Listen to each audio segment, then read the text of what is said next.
honest, your question kind of goes outside of the scope of this course, but I can answer this question and just kind of barely kind of show you that there are reasons why these are two different molecules. So we'll recall the structure of a nucleotide, right? On the left-hand side, that red circle is the phosphate group.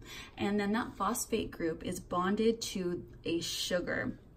And so the difference between, the difference that scientists chose to make the difference between these molecules was what was the type of sugar that is bonded to that phosphate. So if the sugar that is bonded to that phosphate is a ribose sugar, and here we can see the chemical structure of ribose. We can see it's got some it's got some hydrogen in it, it's got some oxygen, carbon, yada yada. Okay, and this this just means that there's some bonding happening. Again, this is very outside the scope of this course. Okay, but these atoms are just all bonded together in a very specific structure. And then we look over here at deoxyribose, and this is the sugar that scientists chose to make the defining characteristic of this molecule. So this is the sugar that is bonded to that phosphate in a molecule of DNA, and there is an actual chemical difference between the two molecules. See down here on the lower right how we have an oxygen and a hydrogen bonded together?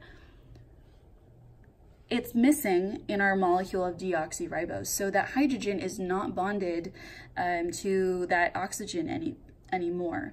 And that is the difference, that is a defining difference between the two sugars. And actually, if you think about this, in the name, it literally is called deoxyribose. The prefix D means like without or none, not.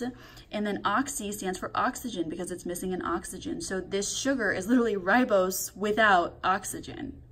So they are completely different molecules. And again, due to chemical reasons,